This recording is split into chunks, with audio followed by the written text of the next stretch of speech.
And I was reading a book about the atomic bombings in Japan, and there was an image in there.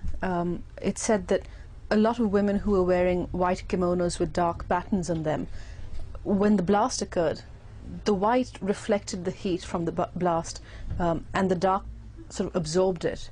So these women ended up with tattoos on their backs in the shape of the kimono patterns. And I read that and I just knew that that was an opening image, that I would have a character in the book who would have this tattooed kimono pattern on her back. And so it really did start with, at once, this very large idea, which is around war and destruction, but also this very intimate image. And really with the book I wanted to, throughout the book, have these dual things in place. So one, a very large sweep of history.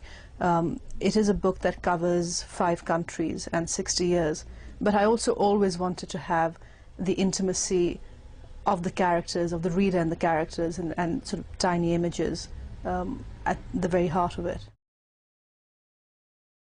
So the book spans 5 countries, 60 years. It starts in Nagasaki in 1945, and so you have 2 characters, one a Japanese woman and the man she loves, who's German.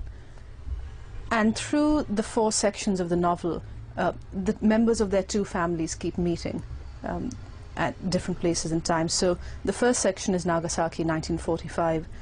Then it's Delhi just before partition, 1947, so the last days of the British Raj.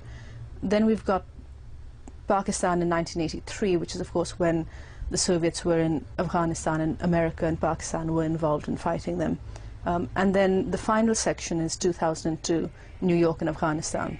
And so the members of these 2 families keep meeting up in these different times and places. And there's one character who is constant throughout and sort of takes us through the whole book. And I wanted it to be a novel about the interplay of history and personal lives.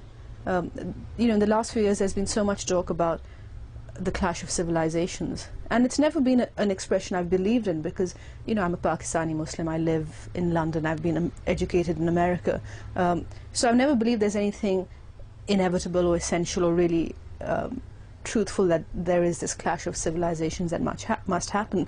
But what I am very interested in is how people from different places carry with them the history of where they're from, and when they're interacting with each other, these perceptions that they already have, preconceived notion of each other, sometimes get in the way of personal relations, and other times personal relations drive those things away. And it's this sort of constant back and forth. So through the book, as these people from different places keep meeting each other, in some cases it's all very wonderful and the personal relationships are triumphing, and other times history does intervene in ways that can be quite tragic.